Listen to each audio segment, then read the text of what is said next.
Hi everyone, Hillbilly Handloader here. Today we're going to go over my load development process. When I'm developing a new hand load, I stop and ask myself a couple of questions before I dive in order to make the process more efficient and so that I prevent myself from going down a rabbit hole that I don't need to go down.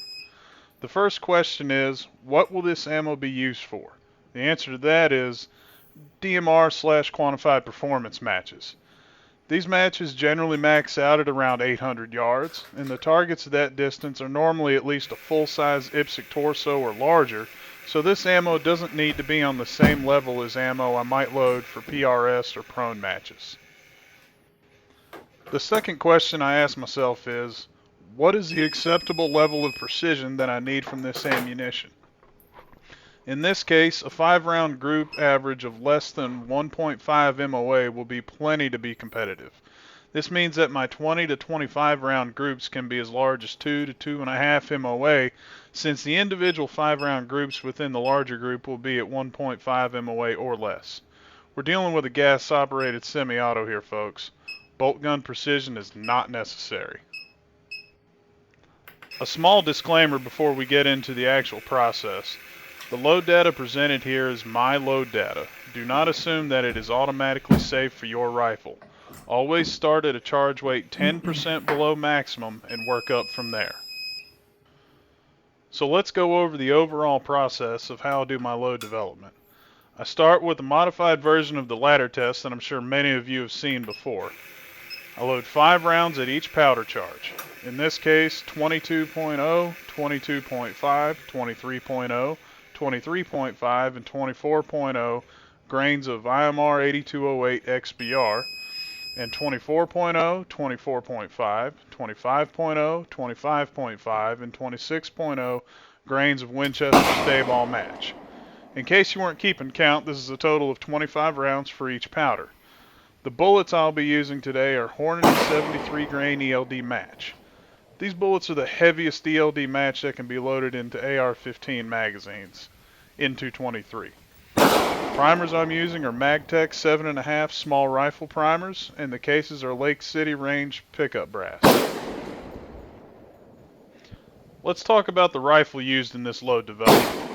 The highlight of the rifle is a 24-inch 223 Wild Barrel from Excalibur. It has a 1-in-7 twist rate and is an H-bar contour with rifle-length gas. The muzzle is threaded 5/8 by 24, and I'm using an American Precision Arms Fat Bastard Gen 3 muzzle brake.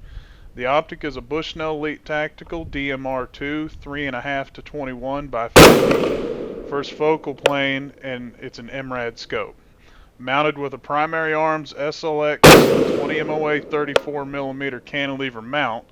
The bipod is a Harris SBRM 6 to 9 inch.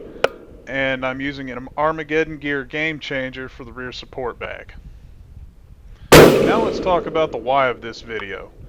I'm going to be running out of the current powder that I use for 223 long range ammo soon, which is IMR 4064, and I can't get hold of that powder at a reasonable price right now. So I'm doing some load development with 2 powders that I can get, IMR 8208 XBR and Winchester Staball match. Whichever powder gives me the precision that I need and more consistent velocity will be the powder that I go with after this process is done. After loading the ladder test ammo, it's time to go to the range to test them out.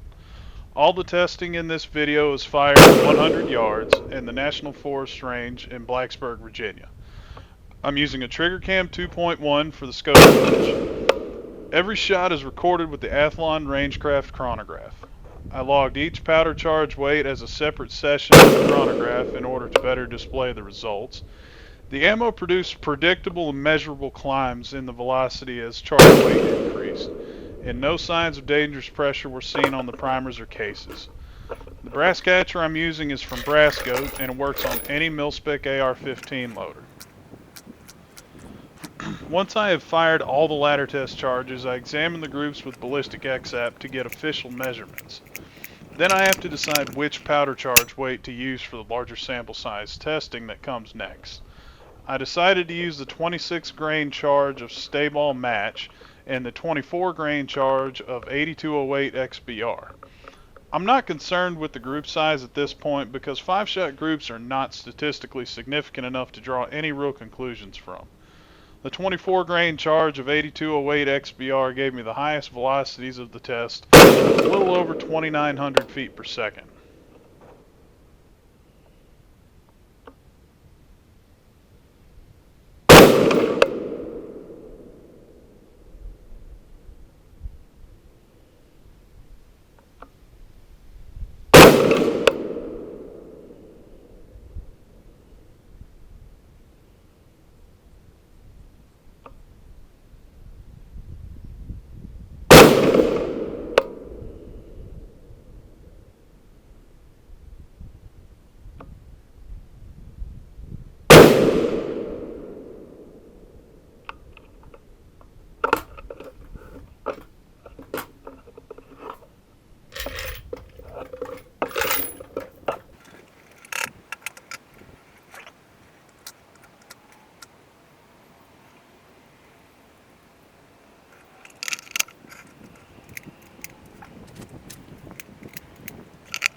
The next step in this process is to load 25 rounds of each of the selected powder charge weights. 26 grains of Staball match and 24 grains of 8208 XBR. Then it's back to the range to shoot these large groups. The 25 round groups were fired the day after the ladder test groups, and there were some other folks at the range with me that day. I also forgot my brass catcher, so I had to actually pick up the brass. Oh well, that'll teach me to remember that. As you can probably see, the 24 grains of 8208 XBR gave me exactly the kind of precision I wanted, with a group size of a little over 2 inches for 25 shots. This will be plenty precise enough for DMR and quantified performance matches. The 26 grains of Staball match produced a little over 3 inches for 25 rounds, and I kind of expected that. The Staball powders have not been very precise for me compared to extruded powders.